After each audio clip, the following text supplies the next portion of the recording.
Selamat siang, Fajri. Selamat siang, Risma. Saya senang sekali bisa berbicara. Ya, saya juga senang ketemu Fajri. Ya,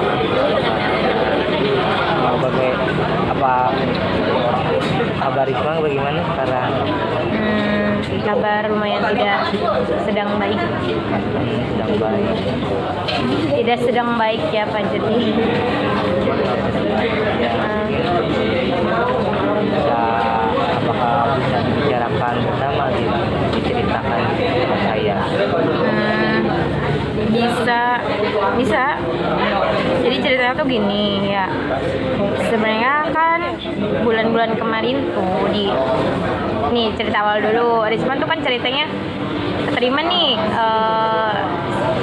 jadi anggota puskesmas di desa. Nah terus tuh auto kan bantu-bantu di PKK juga. Nah terus kayak gitu di PKK tuh ada agenda dari kecamatan, desa Risma tuh kepilih jadi untuk tempat perlombaan ya. Nah perlombaan sekabupaten itu. Nah ada kayak gitu tuh Risma kan dipercaya alhamdulillah buat jadi MC. 5 bulan latihan kan, ikut latihan. Nah terus H-2 ternyata diganti sama orang lain. Jujur li emang bener-bener kesel ya. Pertama kesel, terus kedua emang sakit hati juga. Ya gimana ya, kenapa diganti? Sebenarnya masalahnya gitu sih, sedikit kecewa, sakit hati. Kalau boleh saya tahu alasan kenapa kamu ganti itu apa? Apakah ada yang lebih bagus dari Risma? Apakah bagaimana gitu? Sebenarnya gini, kan di kecamatan itu ada yang ahli lah di posisi tersebut. Cuman mungkin karena emang tadinya yang lomba dari desa kan, jadi Risma yang dipilih buat latihan tuh gitu. Ternyata pas lomba hari H yang di kecamatan yang dipilihnya tuh begitu. Tapi mungkin aja sih beliau emang lebih baik dari Risma gitu, karena beliau kan udah lama juga ya di bidang itu. Kayak gitu sih, kan saya juga kan merasakan yang Risma yang Risma rasakan sekarang gitu, bagaimana situasi Risma yang mana udah berlatih selama 5 bulan untuk menjadi MC, tapi pas hari hanya tersebut tidak kepilih ya mungkin jadi sebuah pelajaran aja gitu ya kan. Kita berlatih itu kan bukan hanya satu acara kan, yang maksudnya itu kan masih banyak acara-acara lain yang mungkin Risma untuk bisa mempersiapkan diri lagi lebih baik gitu. Dan kita melihat dari pengalaman orang lain atau melihat gitu dalam segi berbicaranya bagaimana gitu, dalam segi gerakan dalam MC itu bagaimana gitu kan, kita bisa lebih memahami lagi gitu. Ya dari saya sih ya kayak lebih Risma harus ya mungkin memang ada rasa kecewa, cuman kita harus bisa mengikhlaskan gitu, tentang dengan ekspektasi yang tidak diinginkan.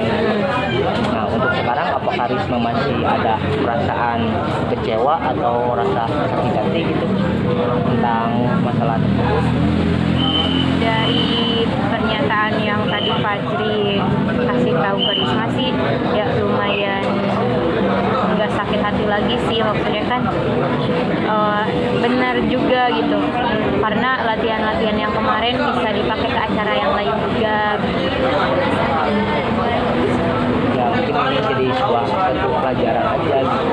Ya mungkin kan banyak orang yang pernah kayak ikut perlombaan ya, dia mengikuti perlombaan cuman udah semaksimal mungkin tapi kan hasilnya tidak yang diharapkan.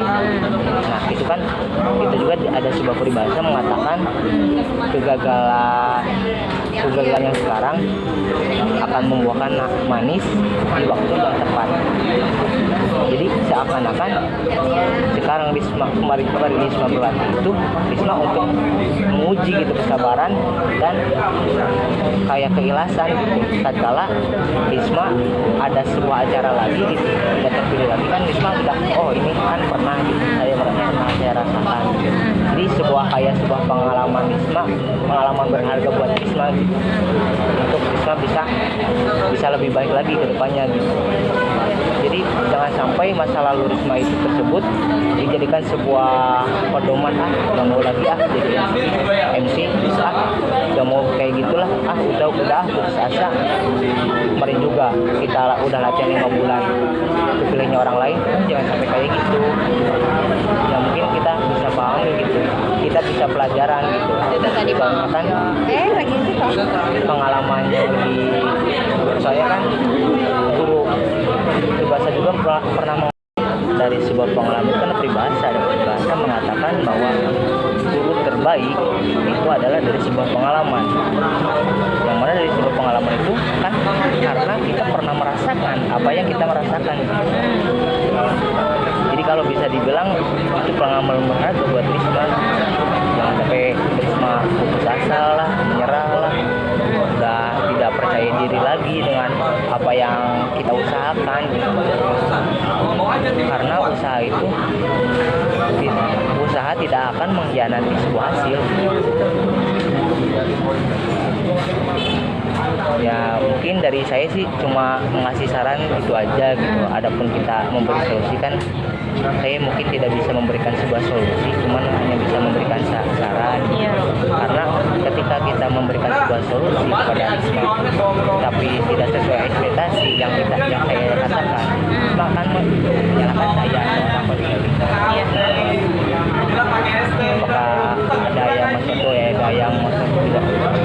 dipahami atau bagaimana, apa yang mau ditanyakan lagi? Sejauh pembicaraan kita tadi sudah sih, saya udah paham. Insya Allah. Ya. Mungkin inti dari kesimpulan yang tadi mungkin teruslah belajar, teruslah berusaha, karena Tuhan juga nggak akan pernah menilai seseorang karena dia tidak percaya gitu. Ya maksudnya itu kayak Tuhan akan memberikan sebuah jalan ketika kita mau berusaha. Tetapi kalau kita tidak berusaha, Tuhan juga tidak akan memberikan sebuah jalan buat kita ke depannya gitu yang baik-baik. Terima kasih. Ya sama-sama Risma. Ya mungkin kalau misalkan ada beberapa masalah lagi mungkin bisa kita lakukan lagi, bisa cerita. Karena kan ya saya juga kalau dibilang manusia baik ya saya juga baik. Ya cuman saya